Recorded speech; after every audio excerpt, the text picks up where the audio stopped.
Sufocado pelo orgulho, pensei em ofender a todos e esquivar-me da resposta. Refleti.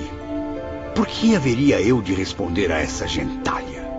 Seria por acaso forçado a confessar segredos da minha vida a essa corja? Deveria alguma consideração a essa ralé que fui encontrar no Vale Imundo? Além do mais, se para lá eu também fui arremessado, considerava uma enorme injustiça. Não merecia estar ali. Achava-me superior, mais digno e melhor que os demais. Bem, entendo a reação do irmão Camilo. Espíritos suicidas não sabem dominar suas emoções. As más vibrações invadem seu interior e se expressam em palavras ofensivas. No entanto, Camilo, ao notar o tom sincero e contido de Belarmino, viu-se estimulado a assumir postura mais educada. Ignorando João de Azevedo, dirigiu-se ao nobre professor de dialética, que considerava o único com cultura suficiente para compreendê-lo. Eu, senhor professor, sou um indivíduo que se imaginava iluminado por um saber infalível.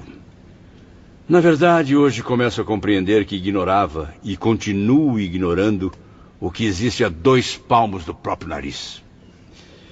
Fui muito pobre, com o insuportável defeito de ser orgulhoso. Um homem que não descria da existência de um ser supremo, mas que jamais o respeitava, muito menos lhe dava satisfações. Quanto a mim, também não desejo permanecer desconhecido. Todos sabem os motivos que me levaram ao suicídio. A paixão pelo jogo.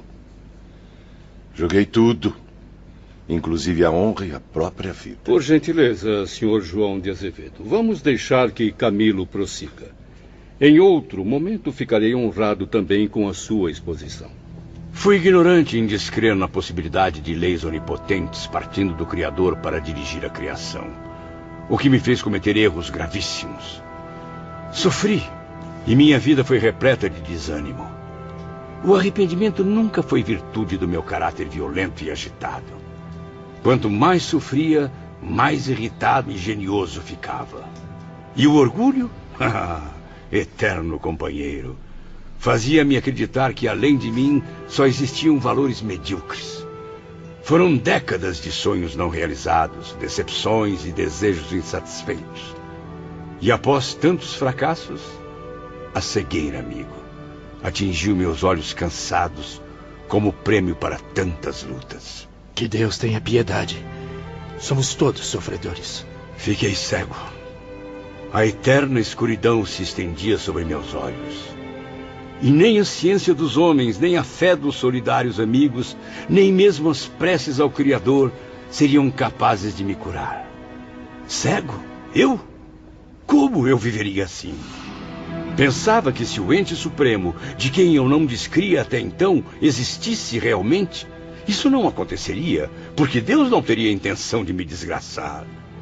Se houvesse milhões de cegos no mundo, todos filhos do mesmo Deus, eu nada teria com isso. Mas logo eu, não deveria ser. Injustiça um fim desses para mim. Cego. Era um absurdo. Ainda mais para tão nobre escritor cuja visão é matéria-prima fundamental. O desespero passou a devorar minhas energias, minha moral, minha coragem.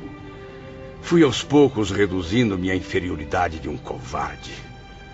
Logo eu, que tão heroicamente sabia me livrar dos imprevistos da vida, impossibilitado de continuar a lutar?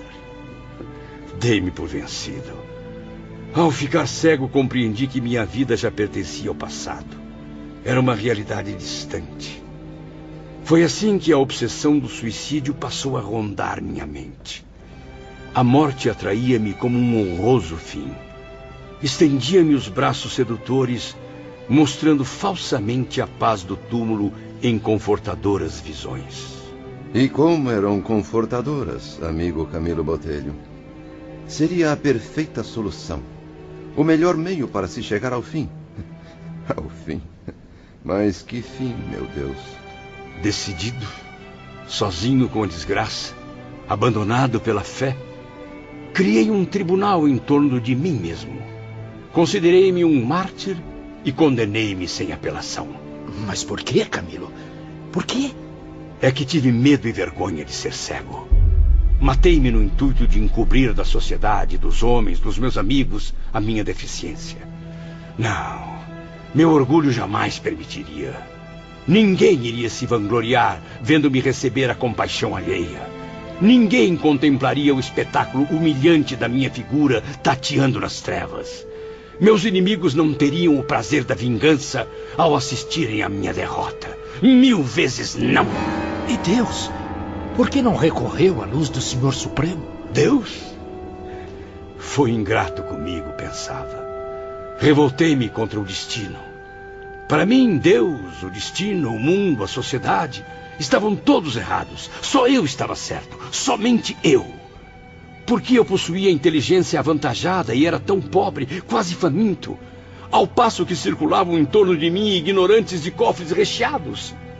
Eu que me sentia idealista e bondoso, porque vivia molestado por problemas insolúveis. Eu, cujo coração era generoso, porque vivia incompreendido, ferido pelo descaso. Eu, honesto, correto, de bom caráter, porque vivia a tratar como patifes, negociar com ladrões, confiar em ordinários. Sim, era demais para mim. Ah, ladrões, patifes, ordinários. Conheci bem esse tipo de gente no mundo do jogo. Certamente. Afinal, também era um deles. Repita isso e eu te mato, desgraçado! Ladrão! Eu quero respeito, senhores! Senhores, tenham calma! Controlem-se antes que sejamos expulsos! Por acaso desejam retornar aos braços do Vale Sinistro? O senhor tem razão. Por favor, senhor Botelho, continue. Faltou-me compreensão para tão grande anomalia, meus amigos. Não compreendi Deus. Não entendi sua lei. Não entendi a vida. Só compreendi uma coisa. Precisava morrer. Devia morrer. E quando uma criatura deixa de confiar no seu Deus e Criador, torna-se desgraçada. É um miserável, um demônio, um réprobo. Quer o abismo, procura o abismo, atira-se ao abismo. Atirei. As palavras de Camilo acabaram contaminando o ambiente da enfermaria. Os tristes enfermos foram tomados por vibrações negativas. Seus pensamentos retornaram à trágica cena do próprio suicídio. Oh, minha mãe, me ajude. Eu quero morrer. Socorro! Socorro! Eu não suporto mais tentador! Meu ouvido! Explodiu meu ouvido e continuo aqui vivo! Por quê? Mas o que está acontecendo aqui? Tenha calma, senhor Camilo. Venha comigo. Por favor, venha comigo. Precisa retornar ao leito. Senhor Jerônimo, não pode se exaltar assim. Está ardendo em febre. Deite-se aqui. Beba um pouco d'água. Alceste, o enfermo Mário Sobral precisa de um cobertor. Está com muita febre. Momentos depois, após acudirem aos angustiados hóspedes, os enfermeiros Alceste e Romeu conversaram com o Dr. Roberto de Canalejas em seu gabinete reservado.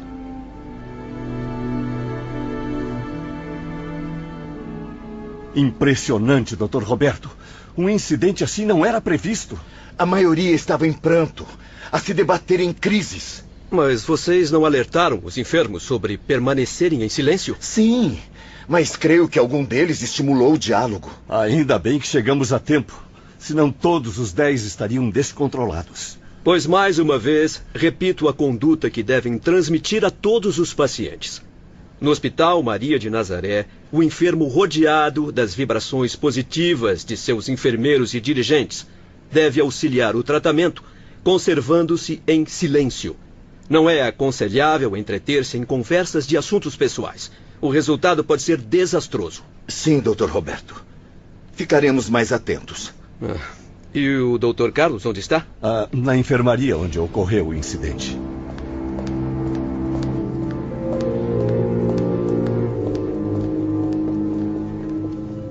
Senhores, convém repousarem. Procurem esquecer o passado, as recordações chocantes. Infringiram hoje um dos mais importantes regulamentos internos e não adianta alegar que não o conheciam. Como puderam perceber desde que chegaram, há letreiros luminosos em toda parte pedindo silêncio. Silêncio e discrição. Mas então, seremos punidos, Dr. Carlos? Desta vez não, Sr. Jerônimo. Mas uma reincidência implicará em punição por parte da diretoria. E que tipo de punição, se já estamos todos aqui punidos pelo passado? A transferência para o isolamento, Sr. Camilo. Se o que aconteceu agora há pouco se repetir, produzirá distúrbios de consequências imprevisíveis, não somente para o nosso estado geral, mas também para a disciplina hospitalar. Devo lhes dizer que as regras no isolamento são bem mais rigorosas e, confesso, desejo evitar que essa medida tão ríspida seja tomada. Desculpe-me. Estou envergonhado. Creio que acabamos nos envolvendo demais com nossas tristes histórias. Se depender de mim, tal incidente não se repetirá. Espero em Deus e confio nos senhores quanto a isso. De qualquer maneira, a partir de agora, um guarda do regimento de lanceiros está designado para o plantão nesta enfermaria. 15 minutos depois, um jovem enfermeiro fez sua primeira visita aos aposentos de Camilo e seus companheiros. Meus amigos, chamo-me Joel Steele. Sou, ou fui, como queiram, português nato, mas de origem britânica. Na verdade, o velho Portugal sempre foi muito querido ao meu coração. Jamais pude esquecer os maravilhosos dias em que fui acolhido em seu seio. Fui feliz em Portugal, mas depois o destino me arrastou para o país de Gales, berço natal de minha querida mãe, Doris Steele da Costa. E então, bem, chega de apresentações. É como compatriota e amigo que convido a todos ao centro cirúrgico. Lá farão os exames necessários porque neste momento se iniciam os trabalhos de cirurgia de seus perispíritos. Graças a Deus. Quando quiser. Estou pronto, meu jovem. Não desejo outra coisa desde muito tempo. Não imagina a dor que sinto, meu caro Joel. Não sabe o quanto esperava pela presença de um médico. Pois muito bem. Assistentes, levem os senhores Mário e Jerônimo nas macas. Pobres irmãos, o estado deles requer cuidado imediato. Os que estiverem em condições de caminhar serão acompanhados pelos enfermeiros.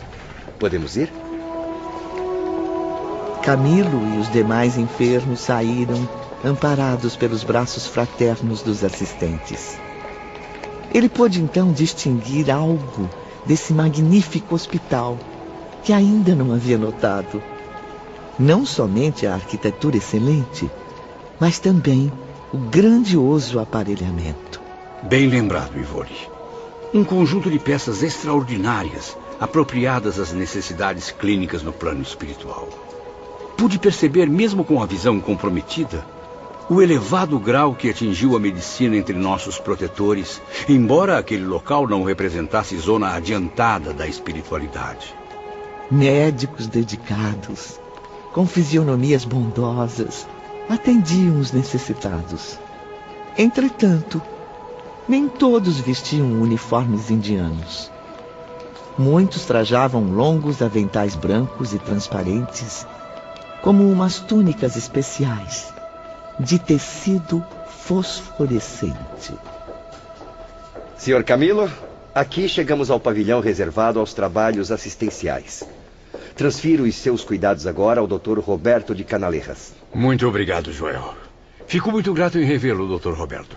Eu estou aqui para ajudá-lo no que for possível, Camilo. Queira me acompanhar, por favor. O senhor precisa fazer minuciosos e importantes exames.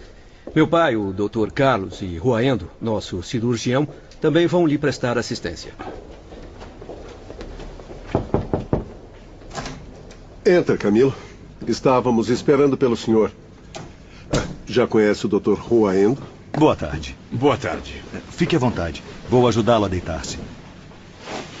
Na hora seguinte, recebi intenso socorro físico e espiritual. justamente nas regiões do meu corpo terreno que foram dilaceradas pelo projétil. Os aparelhos faríngico, auditivo, visual e cerebral estão bastante comprometidos. Uma indefinível sensação invadiu a minha mente durante aquele estranho tratamento. Era como se eu possuísse um segundo corpo, um modelo do que foi destruído pelo suicídio. Como se eu fosse duplo e o segundo corpo, mesmo possuindo a capacidade de ser indestrutível, sentisse ainda as dolorosas vibrações do primitivo. Preparar sondagem de luz. Serão necessários muitos banhos magnéticos. Ativar bálsamos purificadores. Assistente, faremos agora as intervenções de substâncias luminosas, extraídas dos raios solares.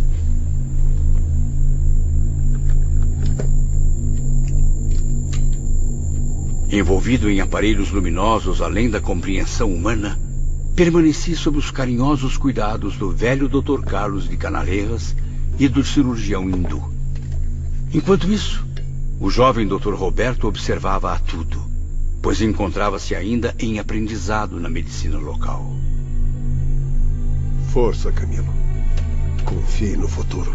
Tenha esperança no supremo amor de Deus, meu irmão. Sinto-me envergonhado, meus amigos, por causar trabalho tão árduo a vocês, abnegados servos do bem. Não se envergonhe por admitir que cometeu um erro e pretende redimir-se, Camilo. Nosso devotamento será profundo, até que desapareçam do seu físico astral as correntes magnéticas com o seu corpo enterrado no túmulo. Isso está lhe causando intenso desequilíbrio. Tem razão, Roendo. É que o corpo astral, isto é, o perispírito, também conhecido como físico espiritual, não é uma abstração, figura etérea como supunham. Ele é, senhor Camilo, ao contrário disso, organização viva, real, núcleo das sensações. E nessas sensações repercutem-se todos os acontecimentos impressionantes à mente e que afetam o sistema nervoso. E já que nesse envoltório da alma persiste também uma matéria, existe a possibilidade de este adoecer. Ressentir-se. Estou certo, meu pai? Exatamente, Roberto. Afinal, mesmo de natureza indestrutível, a matéria nesse estado é também muito sensível, não podendo suportar sem grandes distúrbios a violência de um suicídio. Sinto-me ainda confuso com seus métodos e essas estranhas explicações sobre o meu estado. Mesmo com tantos cuidados médicos, crescem minhas dúvidas, Dr. Carlos. Muitas vezes, durante a desesperadora permanência no Vale Sinistro, cheguei a acreditar que morrera. Ah, sim. E que minha alma condenada sofria nos infernos as loucuras praticadas na vida. Agora, porém, mais sereno e internado num bom hospital como esse, novas incertezas inquietam meu espírito. Pois então nos diga, amigo Camilo, o que o aflige? Não é possível que eu tenha morrido. Isso seria morte, seria vida. Mas afinal, onde me encontro? O que aconteceu? Estou sonhando. Morri ou não morri? Estarei vivo ou morto? Não, meu amigo. Não morreu. Não morrerá jamais. Porque a morte não existe na lei que rege o universo. Mas então o que houve comigo? O que se passou foi simplesmente um lamentável desastre com seu corpo físico terreno, aniquilado precocemente por um ato desorientado. Não estava vivo? A vida não residia naquele seu corpo físico terreno, e sim neste, que vê e sente no momento. O espírito, portanto. Este é o que realmente sofre, vive, pensa e traz a qualidade sublime de ser imortal. O outro, o de carne, foi apropriado apenas para o uso durante sua permanência na Terra e já desapareceu sob a pedra de um túmulo. Ainda não compreendo. Tudo está muito nebuloso. Fique calmo, Sr. Camilo. Compreenderá melhor à medida que for se restabelecendo. Camilo foi levado de maca rumo à enfermaria. Seu estado requeria repouso. Serviram-lhe uma sopa reconfortante. Deram-lhe água cristalina e balsamizante. Obedecendo à caridosa sugestão de Roberto, procurou adormecer. No entanto, as palavras profundas do cirurgião hindu ainda ecoavam em sua mente atormentada. A vida não residia no corpo físico terreno que destruiu, mas sim neste espírito que vê e sente no momento, o qual traz a qualidade sublime de ser imortal.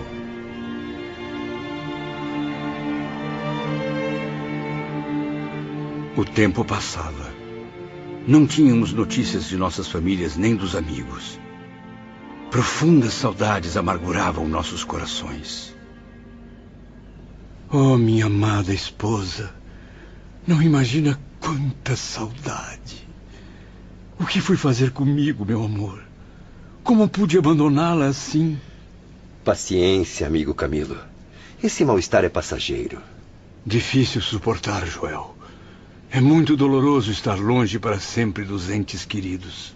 A tendência é que a situação se suavize, Camilo. Tenha calma. Mas não posso ao menos rever minha esposa ou saber o que se passa com meus filhos? Sim, existe permissão para os hóspedes receberem visitas mentais, desde que sejam mensagens emanadas do mais puro amor. Apenas votos fraternos de paz e felicidade futuras e que provenham dos entes queridos deixados na Terra ou dos simpatizantes.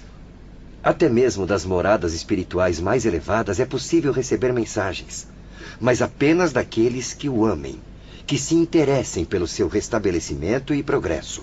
Mas então não posso me comunicar, responder às mensagens? Não, ao menos por enquanto.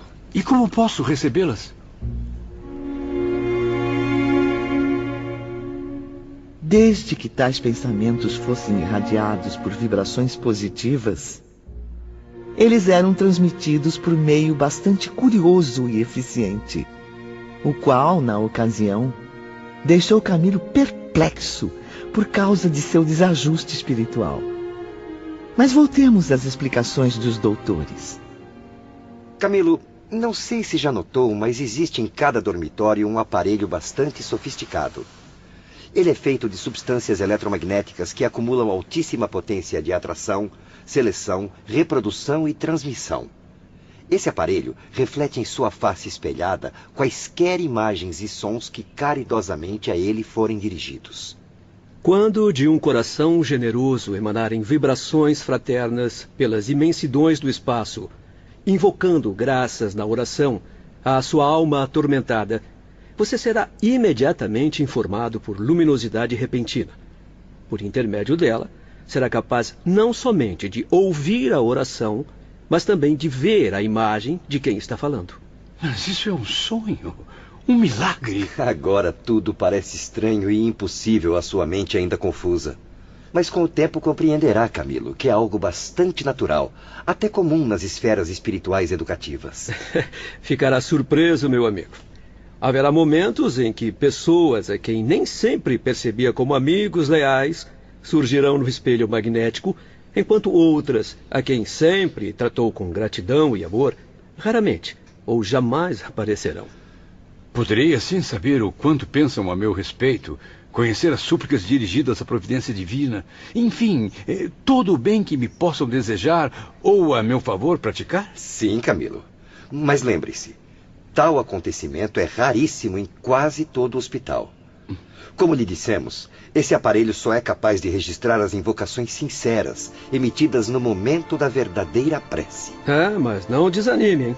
Esse fantástico aparelho revelará que é lembrado com frequência por habitantes do além. Habitantes do além? Quais? Meus familiares que já morreram? Amigos que já partiram antes de mim para o mundo espiritual? Não, por enquanto não, Camilo. São habitantes de outras zonas astrais, como de outros locais de nossa própria colônia. Chegarão fraternos votos de paz, conforto amistoso, encorajamento para os dias futuros.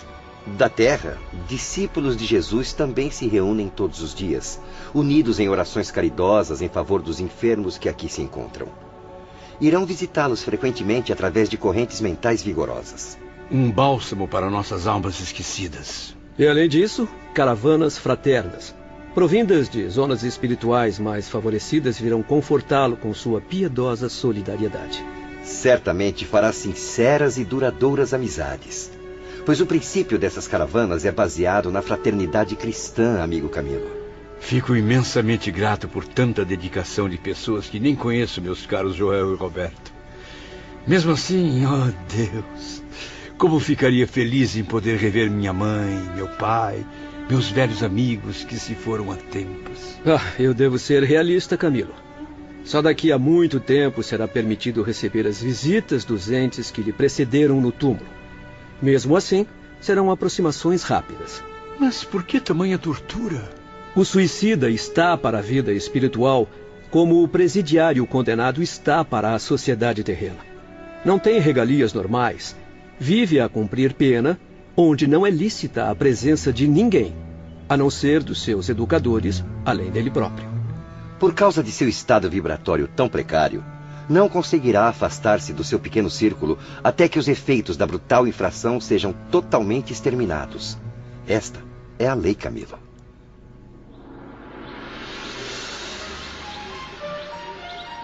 Dias depois, em certa manhã...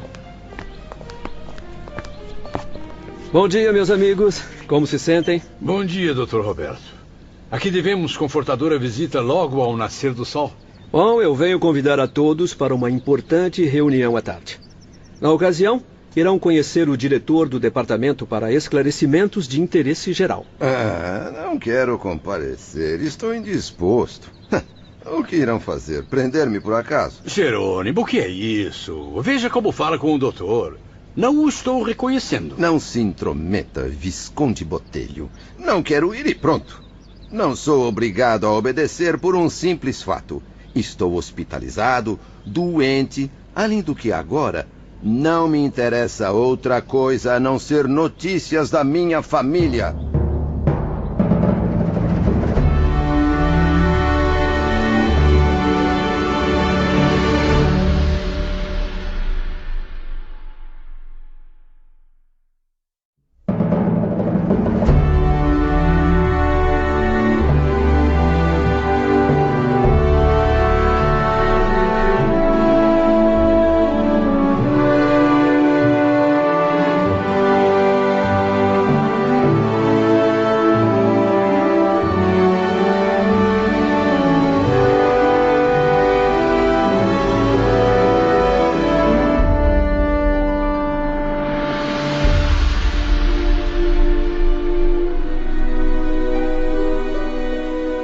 Jerônimo, o pobre ex-comerciante do porto, parecia não fazer ideia da situação em que se encontrava.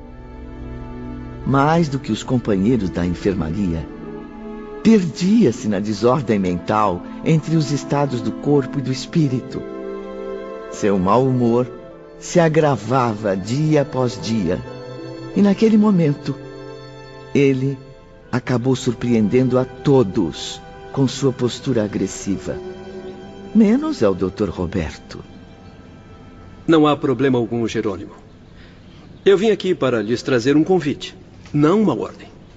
Por isso mesmo, nenhum dos senhores será forçado a comparecer. Que isso, doutor.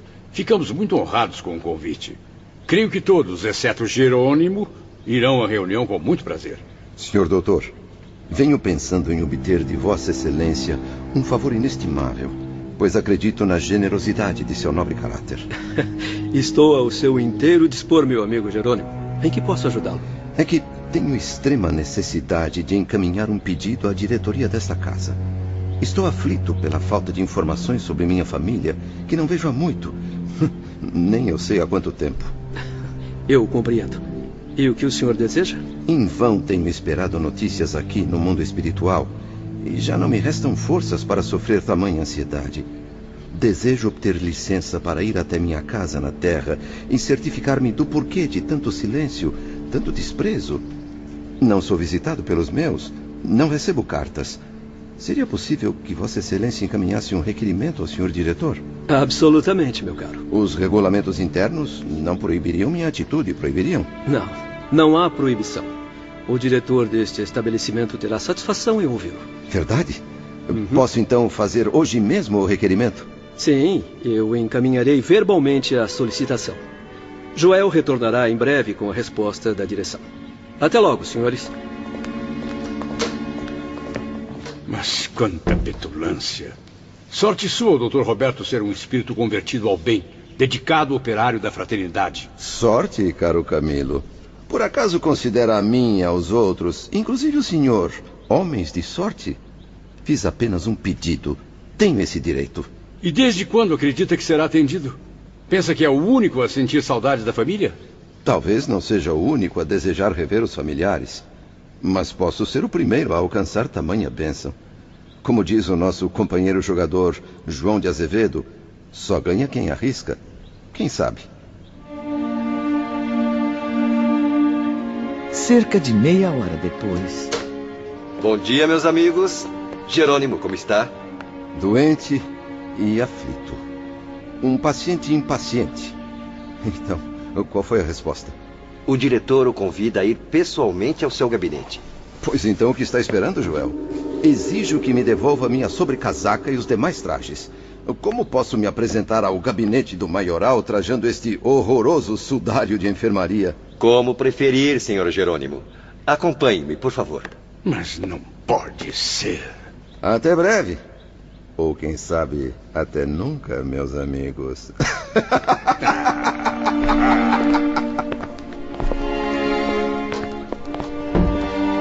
Meus caros, Alceste e eu viemos convidá-los a acompanhar seu amigo Jerônimo de Araújo Silveira. Não compreendo, Dr. Roberto. Isso não iria contra os regulamentos internos? Estamos cientes de que nenhum de vocês está satisfeito com os regulamentos que de algum modo proíbem notícias da Terra. No entanto, convém informá-los de que tamanho rigor foi estabelecido em benefício dos próprios senhores, embora não exista nenhuma proibição formal para uma rápida visita aos planos terrenos. Ora, mas então para que tanta rigidez? Senhor Bellarmino, meus amigos, prestem atenção a este aparelho que já conhecem. Venham, aproximem-se. Todos podem sair dos leitos e sentar-se nas poltronas. Alceste, por favor, comece os ajustes. Vão acompanhar agora os passos de Jerônimo desde o momento presente. Caso ele venha a obter a licença, como espero que aconteça, vocês farão com Jerônimo a viagem que ele tanto deseja. Porém, não precisarão sair deste local.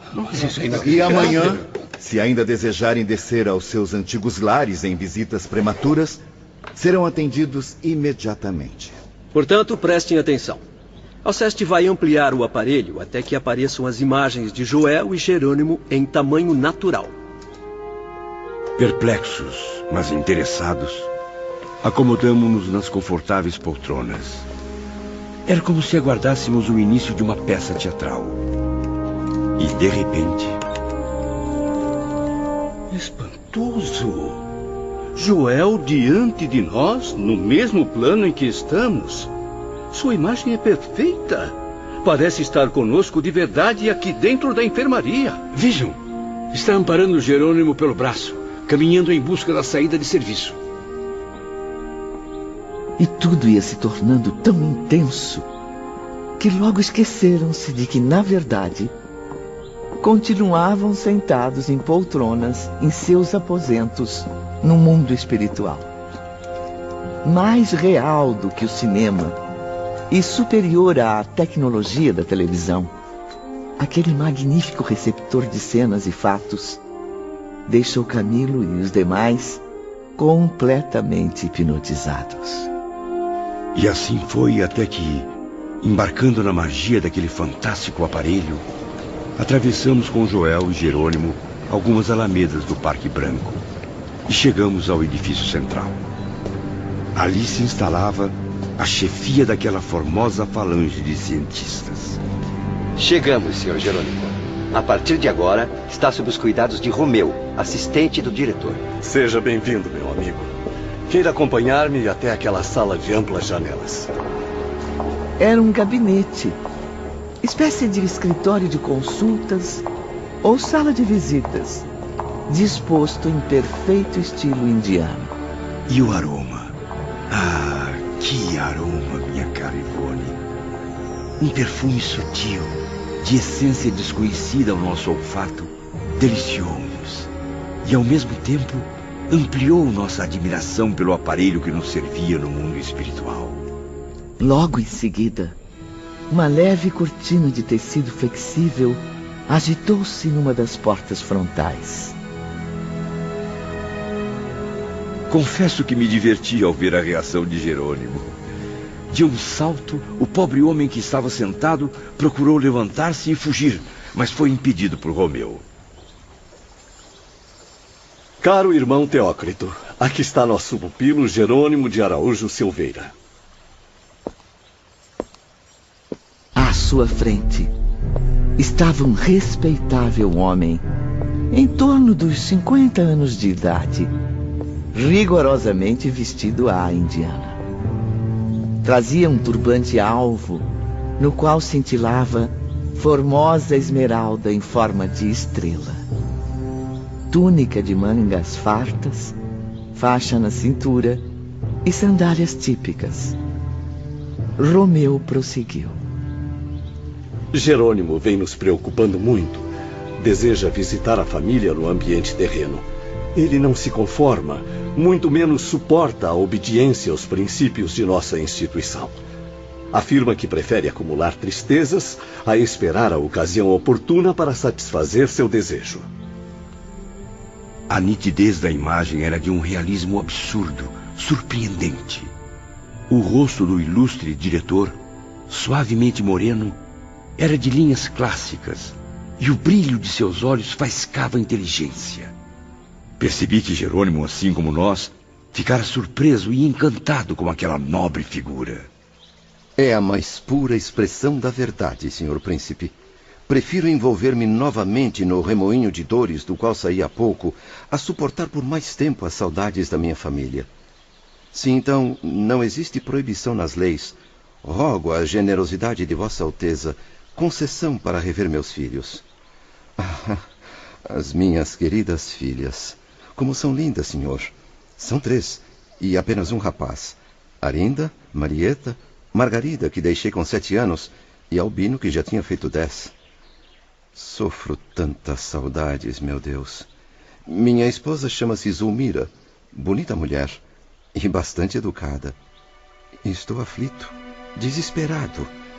Não consigo ter calma para ponderar sobre a minha situação atual, e por isso rogo humildemente a Vossa Alteza que tenha compaixão de minhas angústias. Os olhos faiscantes do irmão Teócrito sensibilizaram-se com aquele espírito angustiado. O diretor contemplou-o bondosamente, penalizado diante da desarmonia mental do paciente. Surpreso, Jerônimo percebeu naquele olhar não autoridade, mas compreensão. Não arbitrariedade, mas a humildade de uma lágrima que nascia nas pálpebras. Venha cá, Jerônimo. Aproxime-se. Sente-se aqui. Beba um pouco desta água. Vai lhe fazer bem, meu amigo. Meu irmão Jerônimo, antes de oferecer resposta à sua súplica, devo esclarecer que, absolutamente, não sou um príncipe como supõe. Desculpe-me pelo equívoco, Alteza. Por isso mesmo, não possuo o título de Alteza. Sim, é claro.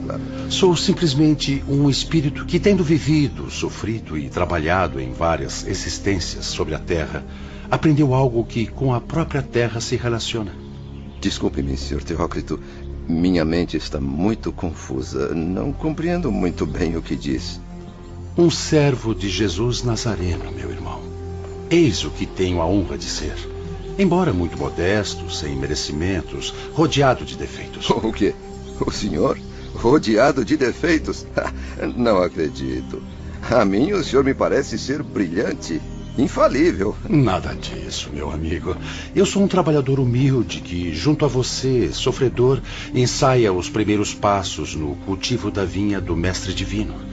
Um trabalhador destacado temporariamente por ordem de Jesus Cristo para os serviços de Maria de Nazaré. Pois então, esclareça minha mente, nobre diretor. O que o faz a meus olhos ser tão superior, tão diferente de mim? Entre nós, Jerônimo, você e eu, existe uma pequena diferença, distância não muito avançada. É que, tendo vivido mais vezes sobre a Terra, eu sofri mais. Trabalhei um pouco mais, aprendendo. Portanto, renunciando sempre por amor a Deus. dominando as próprias emoções. Observei, lutei com mais entusiasmo, obtendo assim maior experiência. Não sou, como vê, soberano deste lugar, mas um simples operário da Legião de Maria. Maria, única majestade a governar este hospital no mundo da verdade. Mas então, como devo chamá-lo? Existe aqui, por acaso, alguma nomenclatura que desconheço? A hierarquia é diferente da que conheci na Terra. Um irmão mais velho. Eis a qualidade que em mim deverá enxergar. Reconhece essa hierarquia? Pois sou o seu irmão mais velho, sempre pronto a ajudar na solução dos problemas que o afligem. Portanto, pode me chamar de Teócrito e terá acertado. Muito bem, irmão Teócrito. E quanto ao meu pedido? Deseja rever seus filhos, não é, Jerônimo?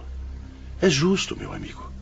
Os filhos são parte do nosso ser, cujo amor nos enche de emoções, mas que não raramente também nos oferecem desgostos. Compreendo as suas angústias de pai amoroso, pois sei que amou os filhos com sinceridade e desprendimento. Não sei como sabe, mas é a pura verdade. Sei também da gravidade das suas dúvidas, afastado daqueles entes queridos que lá ficaram, no porto, órfãos da sua direção e amparo. Como você, eu também fui pai e também amei Jerônimo. Por isso, é mais do que justo que eu louve o seu desejo antes de censurá-lo. Isso significa que serei autorizado a partir? Não, Jerônimo. De modo algum eu o aconselharia a trocar este hospital, onde se reabilita com tanta dificuldade, pelas influências nocivas dos ambientes terrenos, ainda que apenas por uma hora, mesmo que para somente procurar notícias de seus filhos.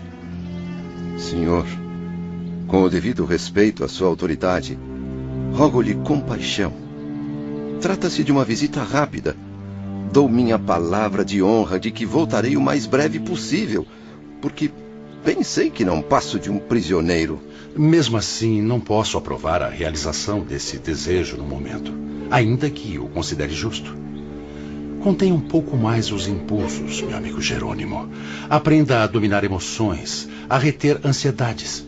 Equilibre os seus desejos sob a santa proteção da esperança. É difícil, irmão Teócrito. É difícil. Não pode imaginar como. Lembre-se de que foram tais impulsos, desequilibrados e impacientes, que o arremessaram à violência do suicídio. Verá, sim, os seus filhos. Porém, para seu próprio benefício, peço que concorde em adiar para daqui a poucos meses. Meses? Por que adiar tanto?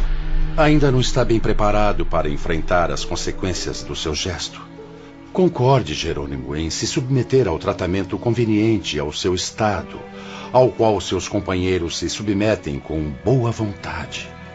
Confie nos servidores leais que a todos vocês desejam socorrer com amor e desprendimento.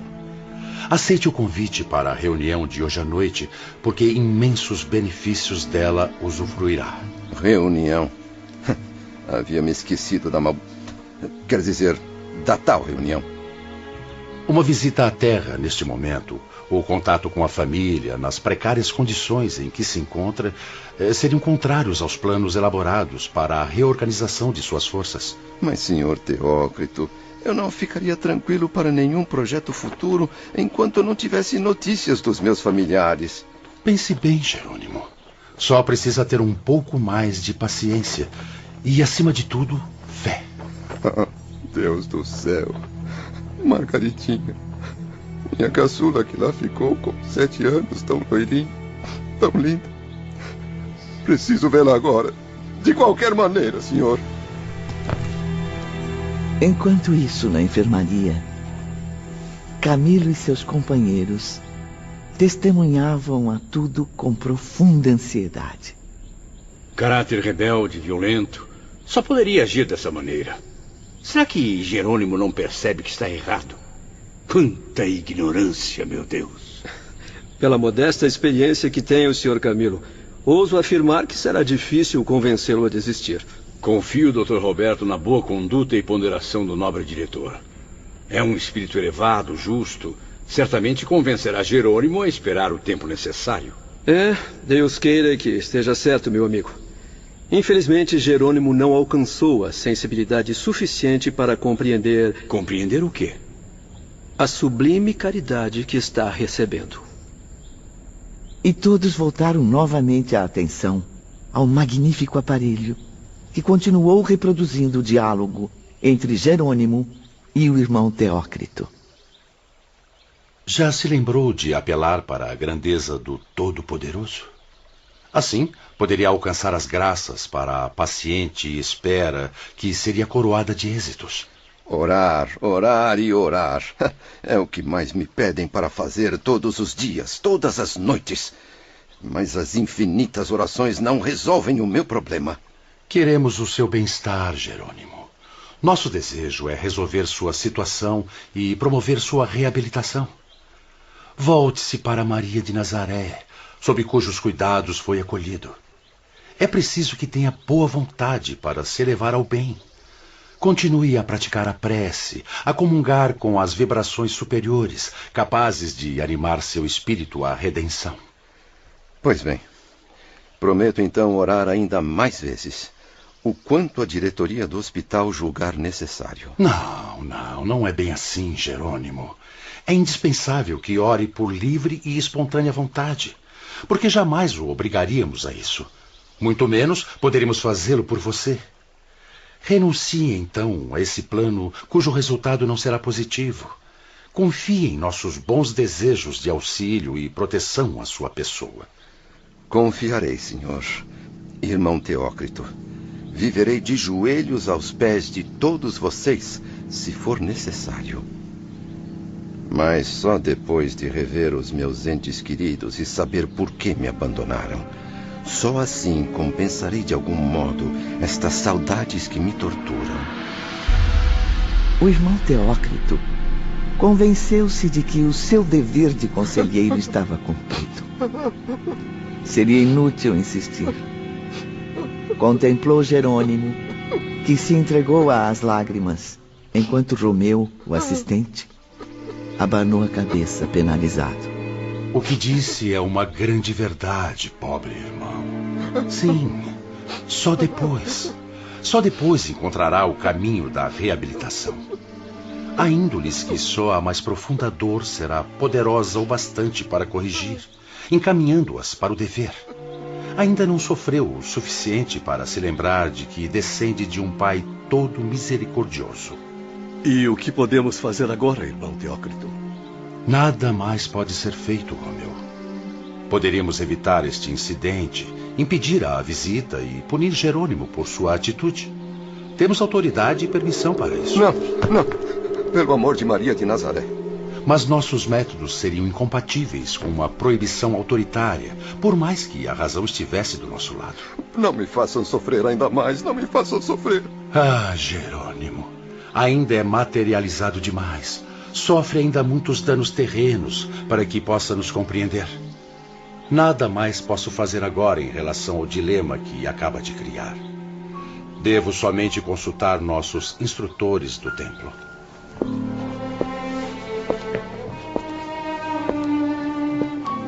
Após retirar-se para um aposento secreto, o irmão Teócrito comunicou-se telepaticamente com a direção geral do Hospital Maria de Nazaré. Em um curto espaço de tempo, retornou ao seu gabinete, onde Jerônimo o aguardava ansioso.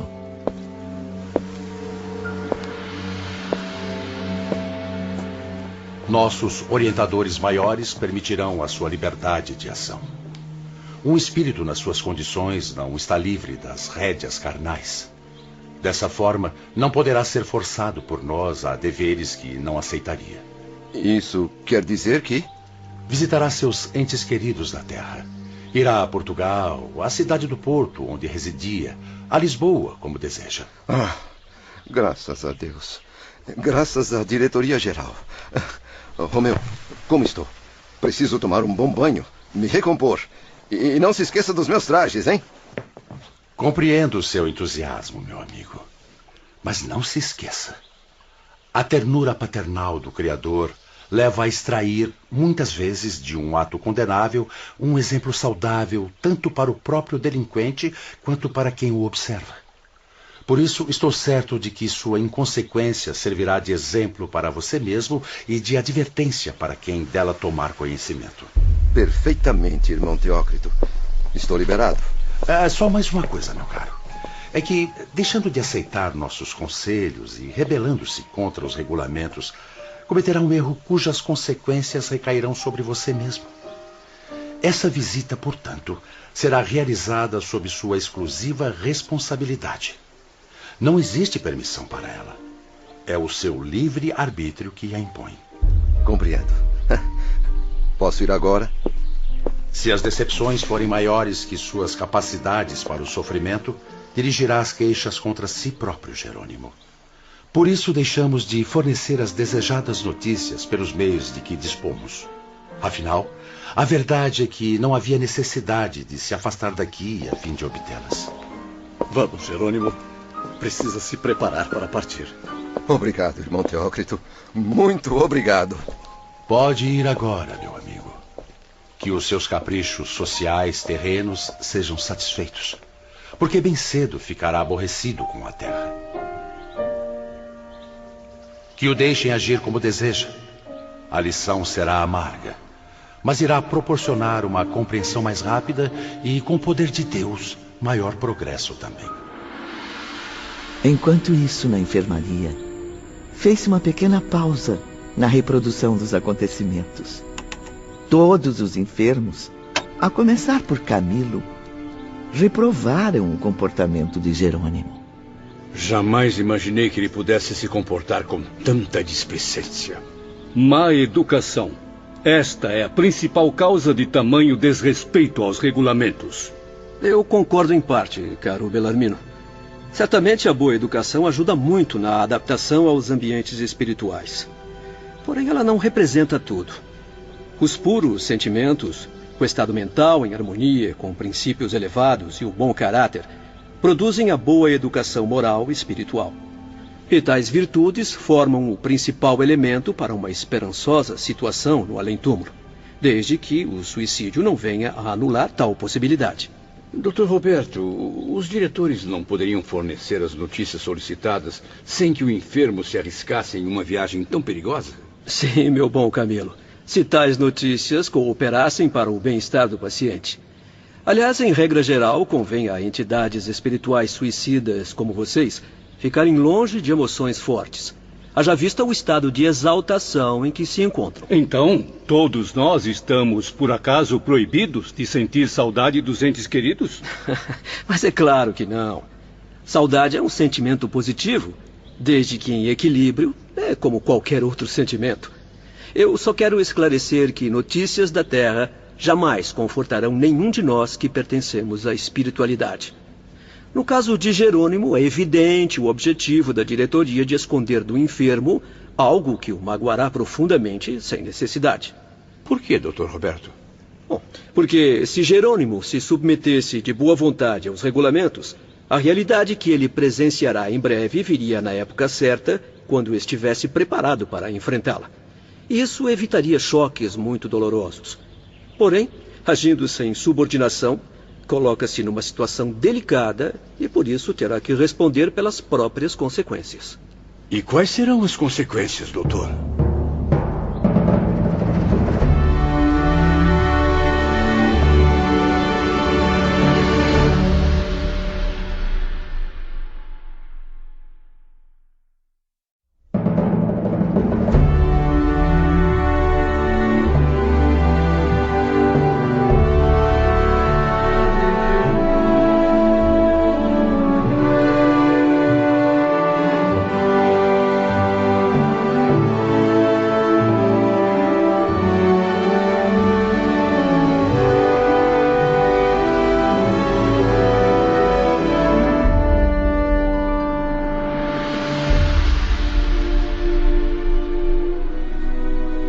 Na enfermaria do Hospital Maria de Nazaré, no mundo espiritual, Camilo Cândido Botelho aguarda a resposta do jovem diretor Roberto de Canalejas sobre as consequências da visita precipitada de Jerônimo à Terra. Consequências que conhecerá em breve, Sr. Camilo. Eu só posso afirmar agora que os atos inconsequentes de Jerônimo se voltarão violentamente contra ele próprio. E isso poderia ser evitado caso o trabalho educativo fosse efetuado por seus conselheiros de modo suave e amoroso. Vejam, o receptor de imagens está acendendo novamente. Todos os espíritos ali presentes voltaram sua atenção à fantástica tela real. E o que então ocorreu?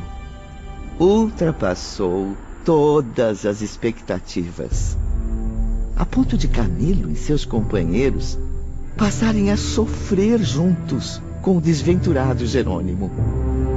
Um sofrimento profundo, causado pelos dramáticos acontecimentos com sua família depois de sua morte. Irmão Olivier, tenho ordens da diretoria-geral para o departamento de vigilância. Já estou a par do assunto, Romeu. Solicitei à seção de relações externas 2 guias vigilantes bastante competentes para acompanharem o visitante à Terra. Perfeitamente, diretor. Não seria admissível abandonar Jerônimo aos perigos dessa excursão. O pobre espírito é muito inexperiente e ainda está muito fraco. Cá estão eles. Ramiro de Guzmán e seu assistente. Idílio Caleb. Competentes vigilantes acostumados a chefiar as expedições mais arriscadas no Vale Sinistro. Começamos a compreender, então, que naquele hospital, os postos avançados e de maior responsabilidade, as tarefas que exigissem maior energia, saber e virtudes, ficavam a cargo dessas personagens. A maioria com o semblante ou trajes hindus. Espíritos de alta qualidade moral e intelectual. Preparem-se para a nova expedição. Os guardiães deverão acompanhá-los. Pouco tempo depois, à frente do portão central, Jerônimo aguardava impaciente, em companhia de Joel, a chegada do veículo de transporte. O ex-comerciante do porto estava obcecado pela visita à família na Terra, alheio a tudo ao seu redor. Seu estado mental o fazia cada vez mais regredir à condição de encarnado. Ou seja, um burguês rico de Portugal, comerciante de vinhos, preocupado com a opinião da sociedade, escravo dos preconceitos, chefe de família dedicado, mas acima de tudo, vaidoso. Joel, quero agradecer-lhe os trajes que providenciou. Exatamente como exigi. Magnífica sobrecasaca, gravata de primeira. E esta bengala de castão dourado, jamais vi igual no porto. No entanto, como nem tudo é perfeito, acabou se esquecendo do mais importante. Não me esqueci, Sr. Jerônimo. Aqui estão diretamente colhidas de nosso jardim. Ah, que belo ramalhete de rosas. Minha querida esposa certamente irá adorá-las. Convém esclarecer que espíritos vulgares ou materializados demais como Jerônimo demoram muito tempo para desfazer-se de certas futilidades das rotinas terrestres. Minutos depois, a carruagem pesada e confortável, bem compatível com os meios de transporte terrestres, estacionou em frente do portão. Boa sorte, meu amigo. Que Deus o acompanhe. Até breve. Até o tempo que for necessário, Joel.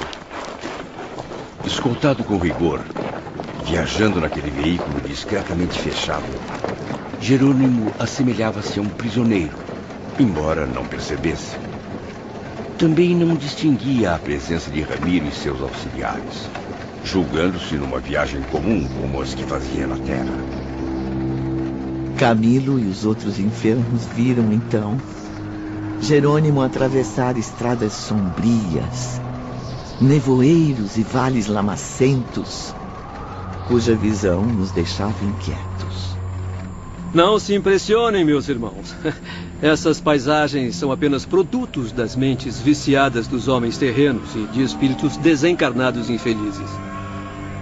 Mas era difícil não se impressionar com as imagens de aldeias miseráveis, habitadas por entidades dos planos mais ínfimos, bandoleiros e hordas de criminosos desencarnados. Quem viaja aí dentro? Se não responderem, vamos invadir! É da Legião dos Servos de Maria! Não! Que desgraça! Louvada seja Maria de Nazaré! Vão com Deus e rezem por mim! Não se esqueçam da minha pobre alma! Socorro! Leve-me com vocês! Eu não consigo andar! Estou sem as pernas! Socorro! Mas o que é isso? Assaltantes, criminosos, mendigos. Acelerem a carruagem, estamos sendo atacados. Não se apavore, Sr. Jerônimo. Todos temem e respeitam a nossa bandeira. São apenas espíritos, como nós. Porém, criaturas desequilibradas, almas miseráveis, mas todas com direito a um dia alcançar o progresso e a reforma moral. Aos que homenageiam a nossa passagem, enquanto outros se afastam em gritos e lágrimas, proferindo blasfêmias. E vocês não os combatem? Aceitam tamanha provocação sem tomar nenhuma atitude? Não podemos nem devemos nos dirigir a tais espíritos. Afinal, ainda não estão prontos. Não ecoou em seus corações endurecidos o momento que quase todos eles esperam, o de serem socorridos para a voluntária reabilitação. Já estão se afastando. Um pouco mais de paciência, caro Jerônimo, e logo chegaremos ao nosso destino. De repente, a saudade e a emoção invadiram a atmosfera da enfermaria. Portugal, pátria venerada, Portugal. Ah, Deus do céu, Lisboa. O Tejo formou-se magnífico. O porto de tão gratas recordações. Obrigado, Senhor Deus.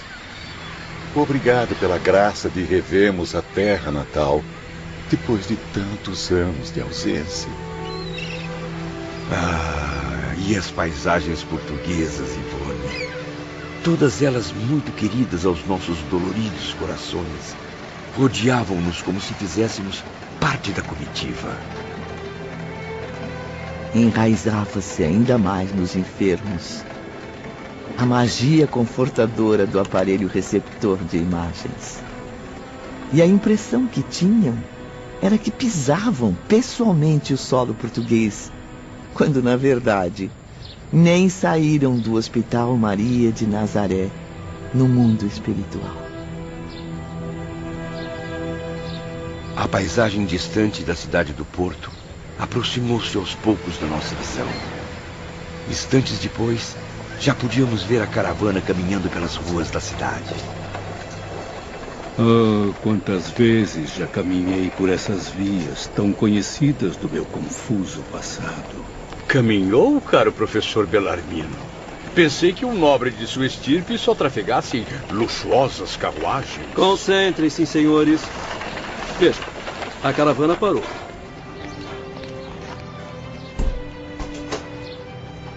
Reconhece esta bela residência com jardins e sacadas, Sr. Jerônimo? Minha casa. É a minha casa. O ex-comerciante de vinhos entrou rapidamente, reconhecendo naturalmente o seu antigo lar. Margaridinha, a minha filhinha querida. Seu papai está aqui. Onde está a filhinha? Margaridinha, é o seu papai que chegou, minha filha. Por mais que procurasse, dentro do velho lar, restava apenas a indiferença e a solidão. Onde estarão todos? Será que estão dormindo? Mas a esta hora do dia? Ninguém aparece. Mas que móveis são esses? E essas cortinas? A Zulmira nunca gostou de azul. Albino, meu filho. Marieta. Arinda. Margaridinha, o que aconteceu com todos? Zulmira, minha esposa. O que fizeram com o nosso lar? E os criados? Onde estão os serviçais? Sombras e vultos estranhos, no entanto, moviam-se pelos compartimentos da casa. Quem é a senhora? E este menino? O que fazem no meu domicílio? E você, saia já dos meus aposentos. Respondam! Por acaso são cegos, surdos, mudos? Eram indivíduos encarnados, os novos habitantes da casa que pertenceu a Jerônimo. Uma profunda decepção invadiu seu peito. Bando de mal-educados. Minha biblioteca, o que foi feito dela? E estes quadros, o que estão fazendo nas minhas paredes? Mas a decepção se transformou num arrepio de terror. Jerônimo fixou os olhos num calendário sobre a estufa que indicava a data do dia anterior. Não pode ser. Eu não acredito. 6 de novembro de 1903? Ele fez um incrível esforço, estimulando a memória, enquanto infinitas e confusas ideias embaralhavam seu raciocínio. Preciso ter calma. Deve haver alguma explicação. Não tomo conhecimento das datas há muito tempo. A verdade é que perdi a noção do tempo após as desgraças que tenho vivido. A morte. Tão doloroso foi o estado de loucura em que se envolveu após o suicídio. Tão grave a enfermidade que o atingiu após o tiro no ouvido, que Jerônimo, assim como eu, acabou perdendo a contagem dos dias. Pois no abismo em que se via aprisionado há tanto tempo, só existiam trevas. Para aquele espírito desesperado, a contagem do tempo ainda era a mesma do fatídico dia. Deus Pai, iluminai minhas ideias. Não me lembro de outra data depois de 15 de fevereiro de 1890. E este calendário à minha frente revela-me que estive ausente de casa durante 13 anos. Guardiões! Lanceiros! Ele está tentando fugir! Não deixem escapar! Preciso perguntar aos vizinhos. Dona Isaura, onde estão Zulmir e meus filhos? Para onde se mudaram? Seu Manuel, o senhor viu Margaridinha? Responda! Sou eu, Jerônimo, o dono da casa ao lado, lembra? Respondam, pelo amor de Deus. A passagem está bloqueada, Ramiro. Não há como o prisioneiro ultrapassar o portão.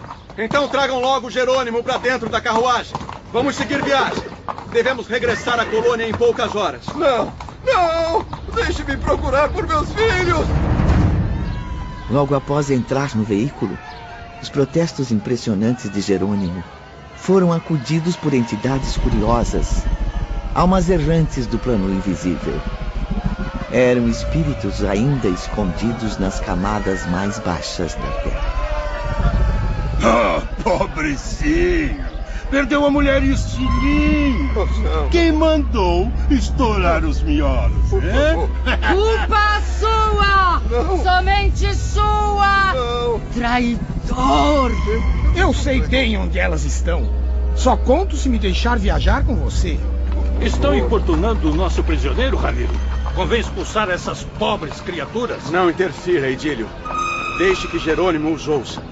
O irmão Teócrito foi bastante claro, não se lembra? A visita à Terra é de inteira responsabilidade do prisioneiro. Nossa missão é apenas protegê-lo e garantir seu breve regresso ao hospital. Então pretende esclarecer o paradeiro de sua amada família, ó miserável príncipe dos bons vinhos? Pois saiba que foram todos despejados há muitos anos. Seus credores tomaram sua casa e suas últimas economias. Por favor, migalhas que até de seus filhos você andou escondendo. Procure seu filho na penitenciária de Lisboa. Margaridinha, nas sarjetas do cais da Ribeira, vendendo peixes, fretes e o corpo a quem pagar mais um pouco. Explorada pela própria mãe, sua esposa Zulmira, a quem você habituou ao luxo excessivo. Mulher orgulhosa, jamais iria se curvar a um trabalho digno e viver na pobreza. Saudades também das filhas Marieta e Arinda? A primeira está casada, cheia de filhos doentes, vive na miséria, passa fome e é espancada por um marido bêbado e ignorante. A segunda, empregada de um hotel de 5ª categoria. Lava chão, lustra panelas, limpa as botas de viajantes imundos. Isso tudo assusta. Pobre homem. Está tremendo, aterrorizado. Por quê? O que você esperava que acontecesse? Não foi essa a herança que deixou a família com o seu suicídio, canalha? Covarde, mentiroso, mau caráter. Vamos pegar esse criminoso! Mentiroso! Bandido! Estão se reunindo para atacar a viatura. Guardas! Guardas! Contenham o bando!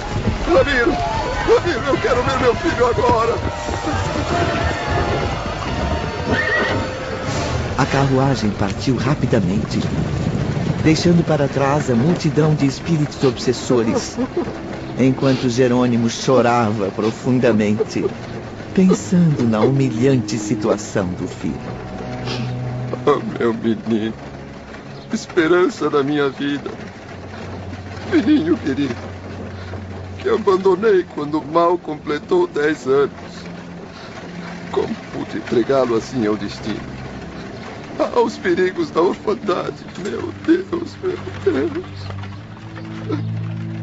Instantes depois, Jerônimo era conduzido por Ramiro e seu assistente, passando através dos muros sinistros de um cárcere. Estava angustiado. Não conseguia distinguir se aquele local era no Porto ou realmente em Lisboa.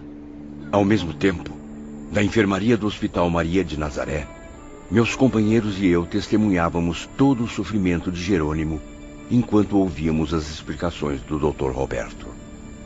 Este jovem que os senhores estão vendo, trancado na cela sombria, é Albino, único filho homem de Jerônimo, condenado a 5 anos de prisão e a outros tantos de trabalhos forçados na África.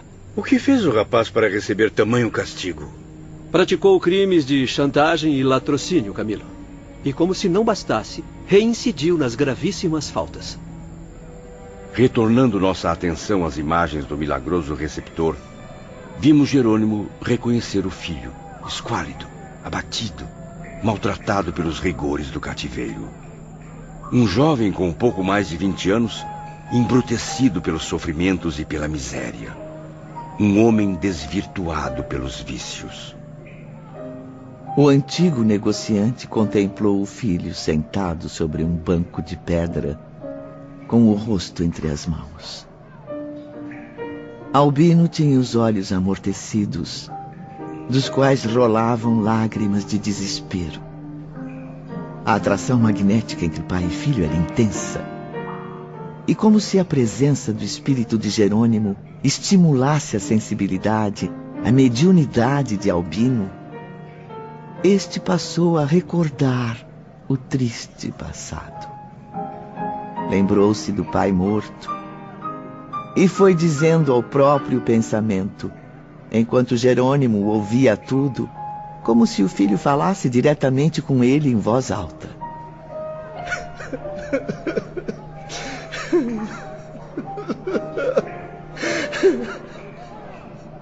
Perdoai-me, Senhor, meu bom Deus. Eu peço vossa misericórdia. Jamais desejei envolver-me neste problema sem solução. Eu sempre quis ser bom, meu Deus. Sempre. Mas faltaram amigos generosos que me estendessem mãos salvadoras, oportunidades que me criassem perspectivas honestas. Vi-me jogado ao abandono depois da morte do meu pai, como um menino indefeso e inexperiente. Continuávamos eu e os demais enfermos, completamente envolvidos com aquela atmosfera desoladora.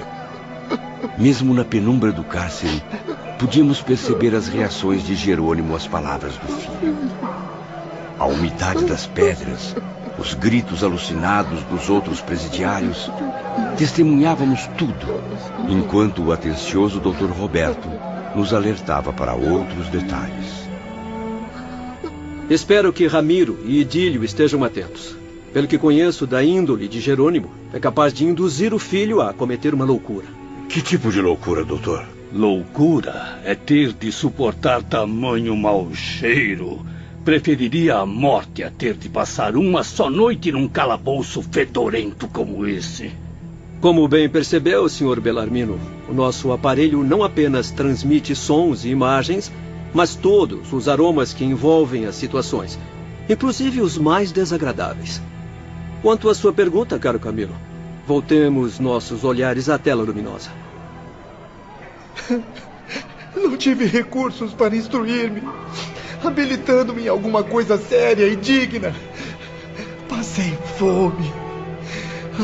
E a fome maltrata o corpo, envenena o coração com a revolta. Tremi de frio muitas noites em albergues inabitáveis.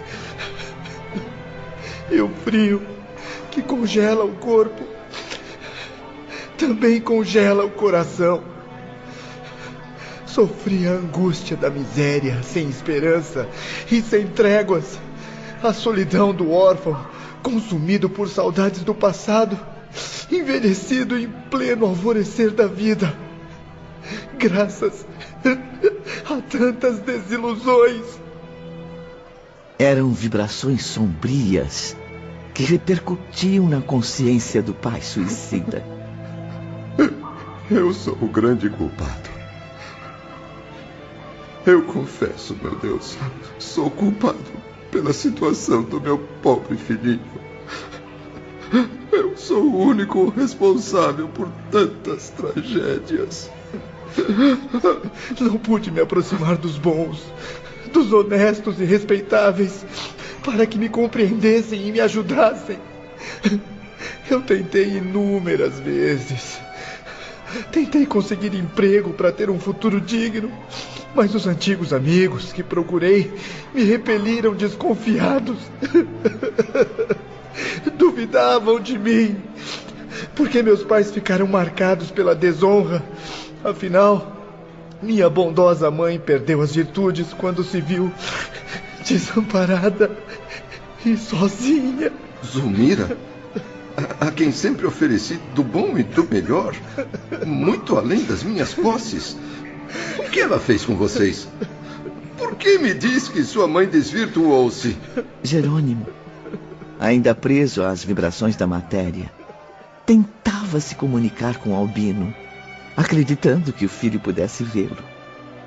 Mas o jovem encarcerado, concentrado em suas dolorosas reflexões, não percebia a presença espiritual do pai. Eu tornei-me homem depois de me envolver com os piores elementos da sociedade. Eu precisava viver. O orgulho ferido me torturava. Procurava a todo custo libertar-me da miséria causada pelo suicídio de meu pobre pai.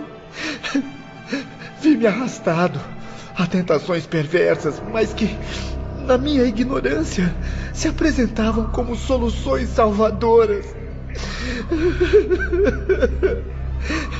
E acabei cedendo às suas seduções, porque não tive um amparo orientador de um verdadeiro amigo, alguém que me indicasse o caminho certo a seguir. Eu estou aqui, meu filhinho, bem aqui. Eu vou te ajudar. Nunca mais irá ficar sozinho.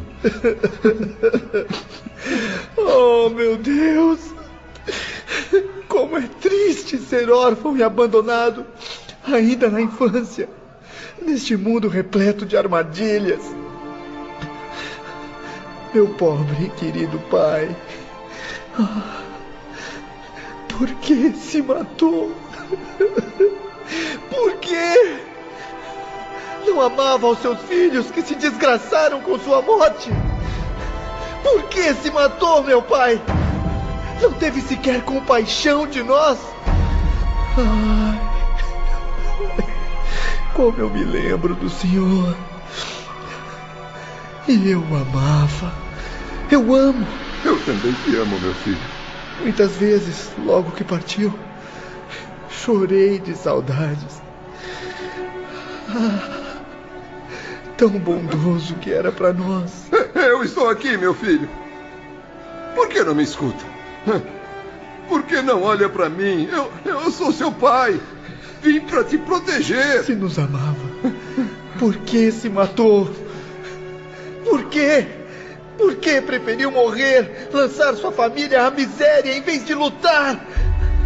Por que não resistiu aos desgostos, prevendo que seu erro desgraçaria seus pobres filhos? Sua contávamos com o Senhor neste mundo, meu pai. Se vivesse e tivesse concluído nossa criação, eu seria hoje certamente um homem útil, respeitado e honesto. Mas na verdade, eu não passo de um condenado, marcado pela eterna desonra. Completamente desorientado, Jerônimo levantou-se e tentou abraçar o filho. Sinta, meu filho. Sinta a minha presença. Veja meu interesse. Eu estou aqui, pronto para te oferecer carinho e proteção. Abrace-me. Perdoe-me, Albino. Eu errei. Mas estou aqui, pronto para te dar conselhos, te ajudar a ser feliz. Tudo em vão. Albino desfez-se em prantos, sem ver o pai nem ouvi-lo, muito menos poder supor a presença espiritual daquele por quem ainda chorava. Eu sou mesmo um fraco, um desumano, impotente para socorrer o próprio filho, meu filho. Eu não posso existir sem você. Venha comigo. Eu prometo recuperar o tempo perdido. Confie em mim. Ouça os próprios pensamentos. Siga o seu pai, pelo amor de Deus. Já chega, Sr. Jerônimo. Convém deixarmos seu filho em paz. Voltemos ao lar de Maria de Nazaré, meu amigo, onde encontrará repouso e solução suave para os seus erros. Não resista. Volte-se para o amor do nosso Pai misericordioso. Está cansado. Precisa de tranquilidade para refletir, porque no delicado estado em que se encontra, não poderá fazer nada em benefício de ninguém. Não posso. Queira desculpar-me, Sr. Ramiro. Não deixarei de ver minha filha, minha Margaridinha. Quero vê-la. Preciso desmascarar aquele bando de mentirosos que a difamaram. A minha caçula, atirada ao cais da ribeira, a vender peixes, fretes e... Era o que me faltava. Meu amigo, já viu muito por hoje. Venha, vamos retornar ao hospital. Será melhor para o senhor. Impossível.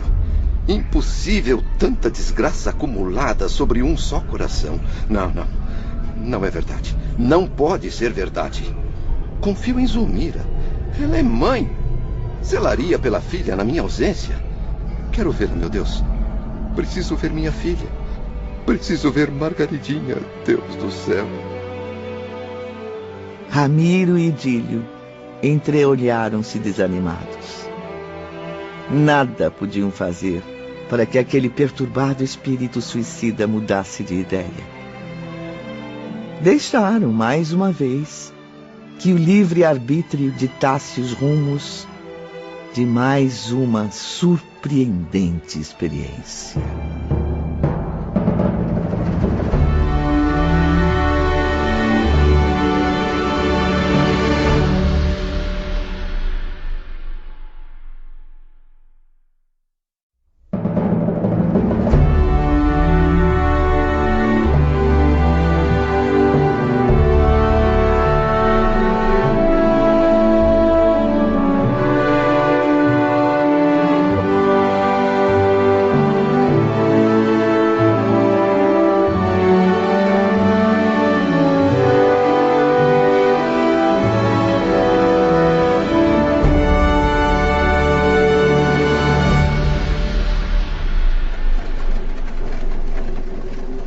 A visão ansiosa de Jerônimo avistou ainda ao longe a paisagem do cais da ribeira, onde uma multidão ia e vinha em trabalhos incansáveis.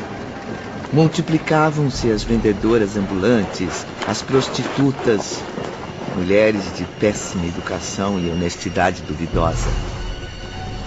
O ex-comerciante de vinhos saiu da viatura e misturou-se ao povo, seguido de perto pelos guardas. Que absurdo! Bando de mentirosos, difamadores! Desde quando minha pobre filhinha é envolvida com essa gente? E amando da própria mãe? Jerônimo ia e voltava, investigando as fisionomias das regateiras. Caminhava rapidamente, aflito, preso à ideia de que pudesse, a qualquer momento, identificar o rosto da sua adorada caçula. E, de repente... Não pode ser.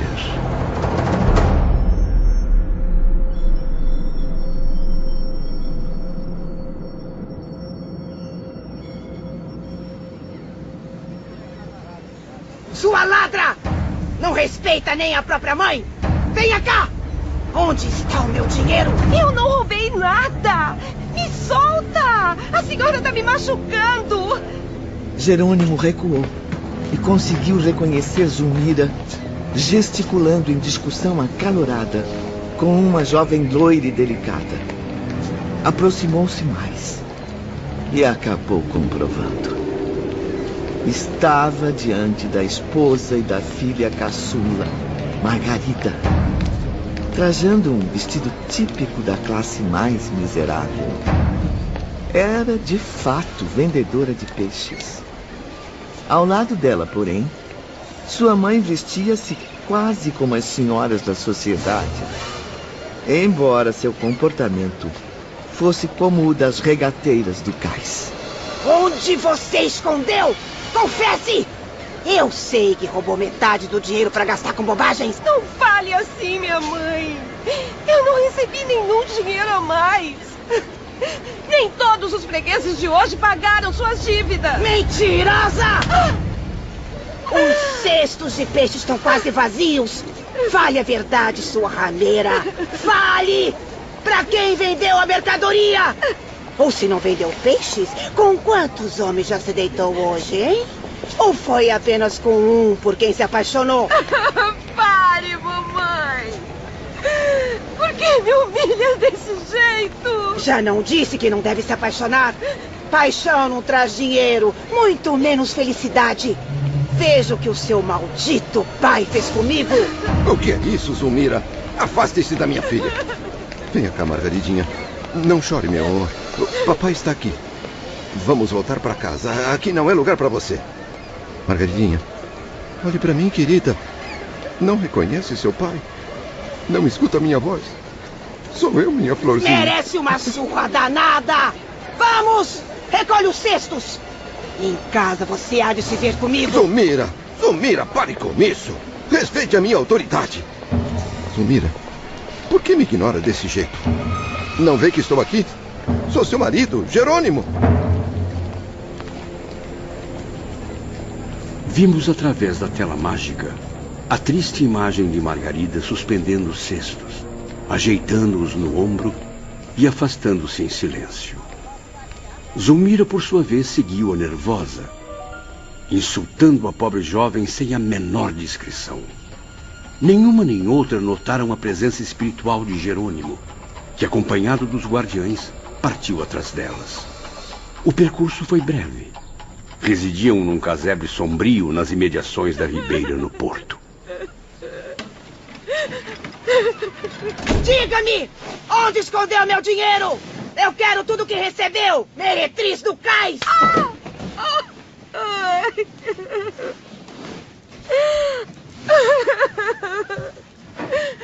Não faça isso, minha mãe! Eu já disse que não peguei dinheiro algum! Não me bata, pelo amor de Deus! Então cale a boca! Para de chorar, menina mimada! Culpa do seu pai, aquele verme covarde! Amanhã terá que recuperar o prejuízo que me deu hoje, sua inútil! Fregueses não faltarão. Pode acreditar! Ah, pode acreditar!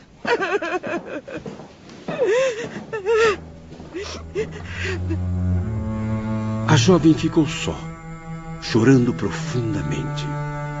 Ao lado dela, o vulto invisível do pai amoroso e sofredor. Meu Deus, nada posso fazer para socorrê-lo. Ah, como queria abraçar você, minha filhinha. Confortar suas lágrimas. Pedir-lhe perdão. A comoção tomou conta de todos que estavam na enfermaria do Hospital Maria de Nazaré, no mundo espiritual. Enquanto o Dr. Roberto esclarecia-nos sobre o intenso drama vivido pela jovem Margarida na Terra. Meus amigos, eis o resumo de uma vida marcada pelo sofrimento e pela desilusão. Margarida tornou-se órfã de pai aos 7 anos. Frágil e delicada, a menina criou-se na miséria, entre revoltas e incompreensões. A sua mãe jamais se conformou com a decadência financeira e social causada pelo suicídio do marido. Zulmira, então, passou a prostituir-se, esperando em vão reaver a antiga posição na sociedade. Impiedosamente, acabou arrastando a filha para a mesma atividade. Mas não havia parentes, amigos que pudessem auxiliar na criação dessa pobre menina? Sim, havia, meu caro Camilo. Mas a maioria vivia às custas do dinheiro de Jerônimo. Quando viram sua esposa e os filhos arruinados, simplesmente fecharam-lhes as portas como se não pertencessem mais àquela família. Miseráveis, desumanos. E o que aconteceu depois a Margaridinha? Bom, indefesa e sem conhecer as ciladas dos ambientes que a cercavam, a moça não resistiu.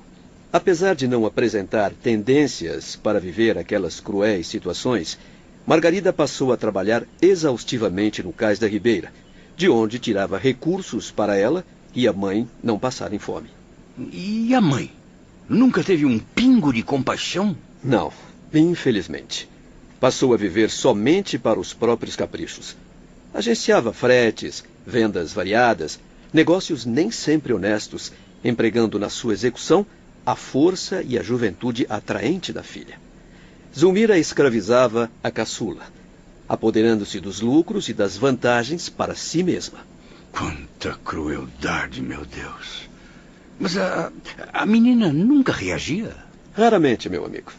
Inexperiente, tímida e ingênua, não saberia agir em defesa própria.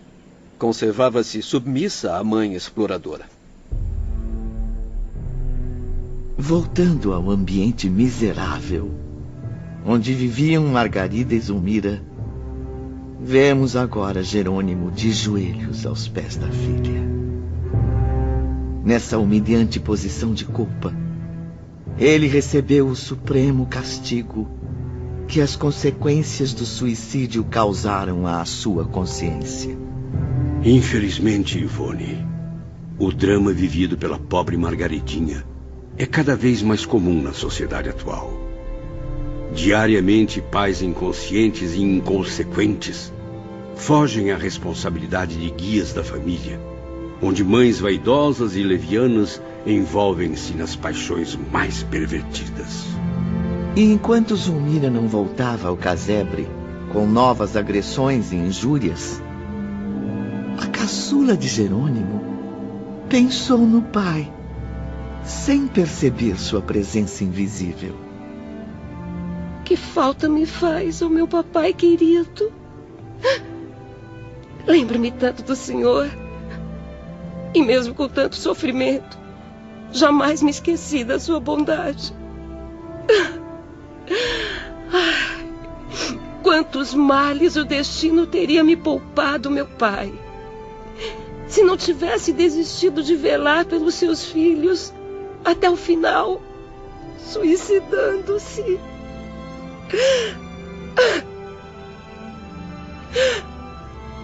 Mesmo assim, esteja onde estiver, receba as minhas lágrimas. Perdoe o veneno que lancei sobre o seu nome. Foi sem querer.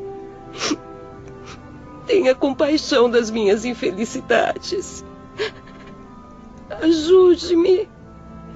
Ajude-me a sair desse pesadelo que me sufoca com tanto medo e desesperança.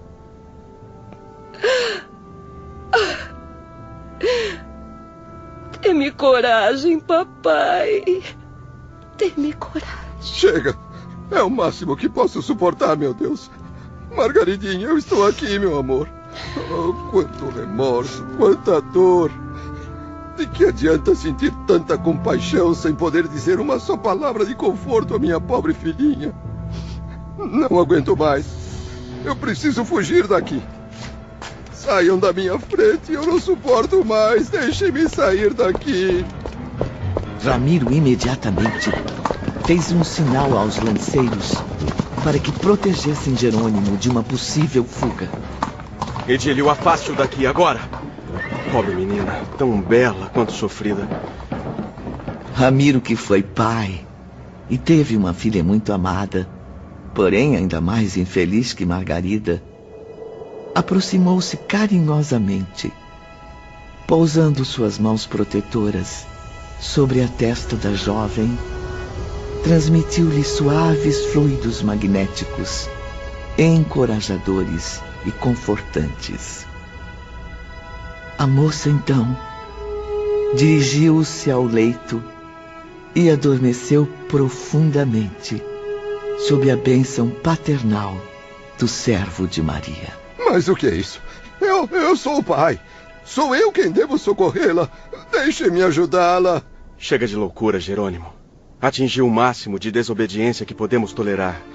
Não poderá fazer nada por seus filhos enquanto não conquistar as qualidades para isso.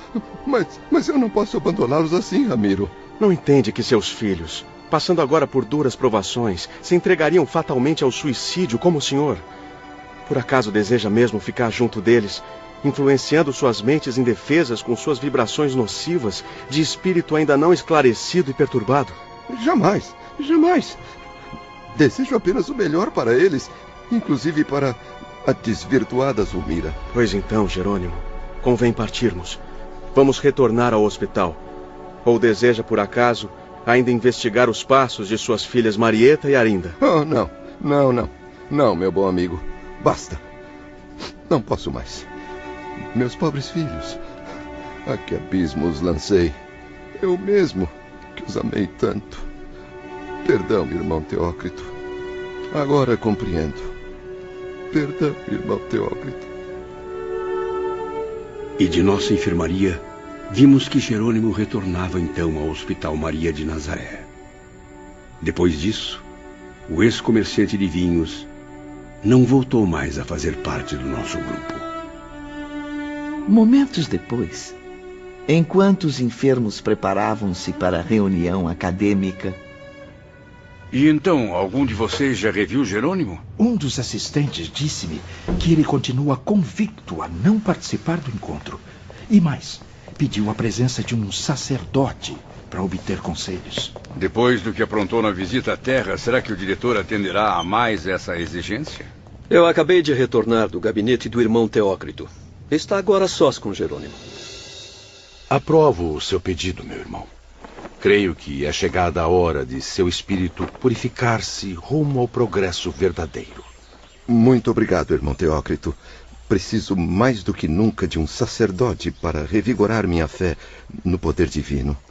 Pois muito bem. Em virtude de seus princípios religiosos, a palavra que lhe inspira mais respeito e confiança será então a mesma que vai prepará-lo e desenvolvê-lo aqui na vida espiritual. Na legião dos servos de Maria, e até mesmo nos serviços da colônia que nos abrigava, existiam espíritos elevados que em existências anteriores haviam seguido o sacerdócio. Dentre os vários que colaboravam nos serviços educativos, destacava-se Miguel de Santarém. Com licença, irmão Teócrito. Seja bem-vindo. Estava falando de sua pessoa ao amigo Jerônimo. Como está, senhor Jerônimo? Já tive dias melhores. Meu irmão, não temos o que esconder. Padre Miguel é o diretor do isolamento, que é para onde você será conduzido. Lá terá início o seu trabalho de recuperação, Jerônimo, e não será nada fácil. No isolamento, os métodos educativos são severos e as disciplinas inalteráveis. Convém lembrar que tamanha rigidez tem um motivo. Hospedamos em nossas dependências somente indivíduos obstinados, prejudicados por excessivos danos terrenos. Almas insensíveis, presas a profundas mágoas do coração. Mas não tenha medo, nem sofra antes da hora, caro amigo. Padre Miguel possui paciência inabalável. É um exemplo de humildade, bom senso e harmonia. Cultiva há muitas existências os mais belos sentimentos de amor aos infelizes e tem compaixão paternal por quantos espíritos suicidas souber existir. Minha Nossa Senhora, quantos elogios! Será mesmo sobre mim que o irmão está falando? Ah, e é bem-humorado também. Além de sacerdote, ainda é filósofo, psicólogo e cientista.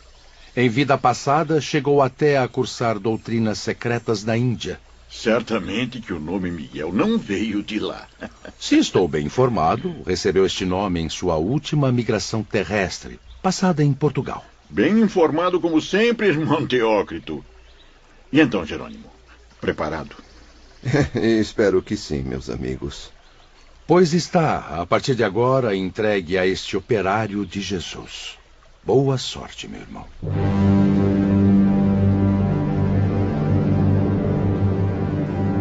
E foi assim que, naquela mesma tarde, quando as linhas do crepúsculo surgiam no horizonte dos Jardins Nevados, Jerônimo de Araújo Silveira se transferiu para o isolamento. Desse dia em diante, Camilo e os outros enfermos o perderam de vista. Somente iriam revê-lo 1 ano mais tarde. Antes de partir com seus companheiros para a importante reunião, Camilo e os outros espíritos suicidas foram levados para mais uma sessão de tratamento magnético. Desde os primeiros dias de internação, todos tinham essa rotina, o que os tornava pouco a pouco mais confortados, raciocinando com maior clareza. Verdade, Ivone. Ficávamos gradativamente fortalecidos, como se nos aplicassem tônicos regeneradores. Diariamente, em grupos de 10, éramos conduzidos aos gabinetes clínico-psíquicos. Ali dentro havia uma antecâmara, com pequenos bancos estofados, nos quais esperávamos por pouco tempo. Notávamos também que existiam várias dependências como essa, todas situadas numa imensa galeria. Jamais me esqueci do belíssimo estilo hindu que decorava os recintos, convidando a pura meditação. O ambiente, impregnado de incríveis luzes azuladas, diferentes de qualquer lâmpada terrena, não era muito espaçoso. Os enfermos sentavam-se em pequenas poltronas revestidas com uma espécie de pelúcia branca, dispostas em semicírculo. 6 assistentes hindus esperavam os pacientes, todos concentrados na caridosa função espiritual. No começo, essas cerimônias rodeadas de mistério deixavam-nos intrigados. Não conhecíamos psiquistas indianos em Portugal, muito menos tivemos acesso a estudos e exames transcendentais. Naqueles momentos extraordinários, porém, ficávamos sob a total dependência de uma falange de iniciados orientais. Era estranho, Ivone. Afinal, enquanto homens encarnados, não acreditávamos que eles existissem. Imaginávamos que fossem apenas figuras místicas e lendárias. O ambiente. O ambiente. Eu chego a sentir o aroma da unção religiosa que pairava no ar. Um aroma que atuava poderosamente sobre as mentes dos enfermos, imprimindo experiências profundas em seus espíritos, fazendo-os quase sonhar. Em estado quase inconsciente, éramos organizados em semicírculos formados pelas pequenas poltronas brancas. 5 desses médicos espirituais ficavam atrás. O 6º colocava-se à frente, como se fechasse o círculo. Com os braços cruzados e a expressão atenta, o operante hindu expelia forças mentais caridosas que invadiam nossos corações atormentados. Suas preces atravessavam o nosso pensamento, devassavam nosso caráter, examinando nossa personalidade, a fim de decidirem qual a melhor forma de corrigi-la. Era como um cirurgião que investiga as vísceras do doente para localizar a doença e combatê-la. Nossos erros, tentações, descrenças, violências e covardias vinham à tona, como estiletes afiados penetrando nossa alma. Os atos do passado, todos eles, voltavam à presença de Camilo, nitidamente impressos em seu próprio espírito. No fundo de seus corações, todos sofriam a mesma sensação. Queriam fugir da vergonha exposta diante de testemunhas tão nobres e respeitáveis. Ao fim de alguns minutos, porém, suspendiam a operação. Despertávamos todos e as tristes sombras do passado eram apagadas da nossa visão. Em seguida, o líder dos operadores espirituais aproximava-se e espalmava as mãos sobre nossas cabeças, juntamente com os 5 demais assistentes. E espíritos suicidas ainda presos à carne que éramos, recebíamos fluidos beneficentes para corrigir nossas impressões de fome e de sede. Além de deixar para trás a sensação de frio cadavérico, atenuar os vícios sexuais, o álcool e o fumo, cujos efeitos produziam intensos desequilíbrios em seus sentidos espirituais. Ainda éramos estimulados a educar nossas mentes para nos livrar de um terrível hábito: socorrermos a nós próprios. Sim, era frequente observar os companheiros enfermos debatendo-se, tentando estancar hemorragias, desfazer-se das cordas presas ao pescoço, bem como os afogados, bracejando contra marés invisíveis. E havia figuras ainda mais hediondas, curvando-se descontroladas para recolher fragmentos do próprio corpo carnal. Essas eu raramente as via. Tais gestos, reproduzidos desde o momento do suicídio, quando o instinto humano desperta o impulso primitivo de salvamento, haviam se tornado um torturante vício nervoso. E era necessário que os servos de Maria interferissem diretamente, impondo-lhes seu caridoso amor, para combater essa anormalidade coletiva. Para isso, enquanto erguiam as mãos sobre nossas cabeças, envolvendo-as em ondas magnéticas, os irmãos operadores murmuravam: Lembrai-vos de que já não sois homens, sois espíritos. Ao afastar-vos daqui, não deveis pensar a não ser na vossa qualidade de alma imortal. A quem não mais devem afetar as anomalias do envoltório físico carnal. Sois espíritos.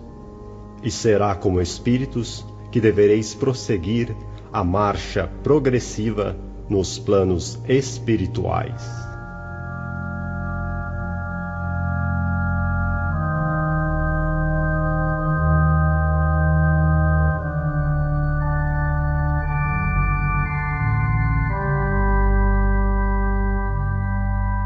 Ao mesmo tempo, sugestões confortantes ecoavam pelos labirintos do nosso ser. As repercussões eram precisas, fortes e, acima de tudo, esperançosas.